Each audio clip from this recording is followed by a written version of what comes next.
Sobat Dukcapil dan Swarga Loka, kembali lagi di Rabi Pindo, rangkuman berita seputar Indonesia. Bersama aku Nanda dan aku Sera. Selama beberapa menit ke depan kita akan menghadirkan informasi terbaru yang tentunya seru dan informatif untuk Sobat Dukcapil dan Swarga Loka. Nah, seperti biasa di Rabi Pindo kali ini kita bakal menghadirkan 3 berita yang lagi hangat seminggu ke belakang. Oke, tanpa berlama-lama lagi, yuk Sobat kita langsung bahas berita yang pertama. Kita punya berita menarik nih untuk pekerja remote atau pekerja dari mana saja, karena Indonesia jadi 10 besar destinasi paling populer tahun 2026 menurut Google. Tapi sebelum kita ngebahas posisi Indonesia, negara yang ada di urutan pertama itu ternyata bukan negara-negara yang viral di TikTok loh, tapi Kolombia.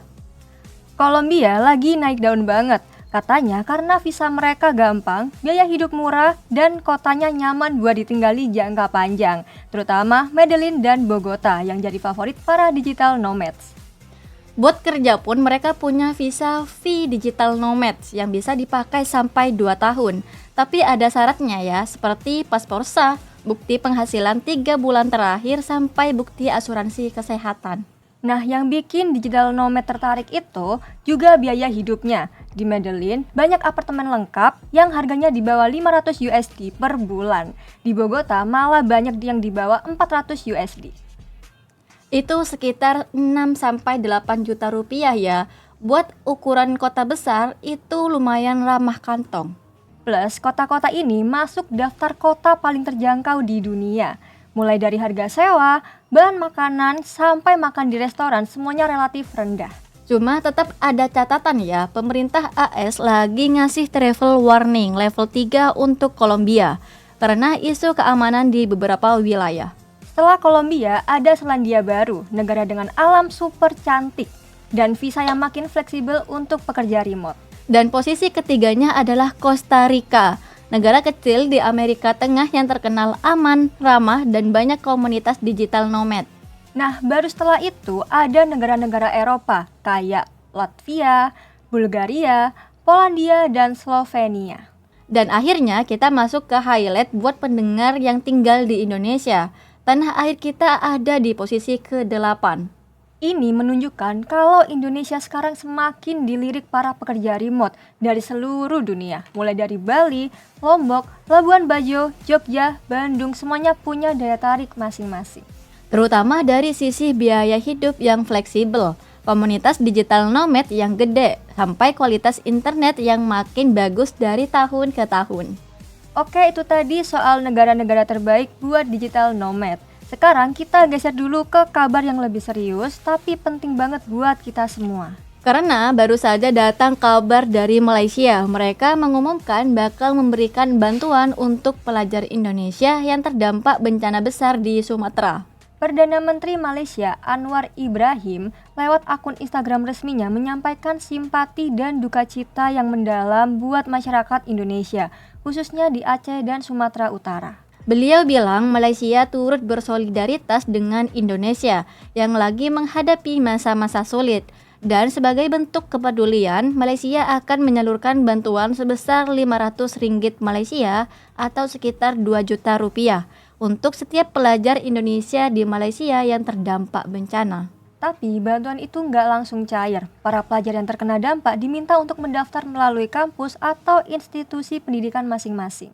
Tujuannya supaya proses penyaluran bantuan bisa tepat sasaran dan sesuai kebutuhan tiap pelajar. Kabar ini mengingatkan kita bahwa solidaritas antar negara itu nyata. Indonesia dan Malaysia ini kan memang punya hubungan dekat. Jadi wajar kalau di saat sulit ada bentuk perhatian seperti ini. Dan buat teman-teman pelajar Indonesia di Malaysia yang terdampak bencana, jangan lupa untuk segera melakukan pendaftaran. Ini bantuan yang bisa sangat membantu sementara waktu. Oke, setelah kita membahas soal bantuan dari Malaysia untuk pelajar Indonesia, sekarang kita lanjut ke kabar dalam negeri yang juga penting banget, terutama buat warga yang terdampak bencana di Sumatera. Karena ternyata bukan hanya bantuan logistik dan kemanusiaan yang dibutuhkan, tapi juga pemulihan dokumen kependudukan. Banyak banget dokumen warga yang hilang atau rusak karena banjir dan longsor. menindaklanjuti arahan Presiden Prabowo Subianto dan Mendagri Tito Karnavian, Dukcapil Kemendagri bergerak cepat terjun langsung ke titik-titik bencana di Aceh, Sumatera Utara, dan Sumatera Barat. Pertanggal 11 Desember, tim Dukcapil sudah datang ke 9 kabupaten atau kota yang terdampak. Salah satunya ada di Kelurahan Palagarang, Lambung 1, Kecamatan Adian Koting, Kabupaten Tapanuli Utara. Dan yang keren, mereka nggak cuma datang dengan tangan kosong. Tim Dukcapil membawa mobil enrollment yang isinya lengkap mulai dari alat rekam KTPL, alat cetak, film dan ribbon, sampai jaringan Starlink untuk internet. Jadi, meski kondisi di lapangan hujan deras, pelayanan administrasi kependudukan tetap bisa berjalan.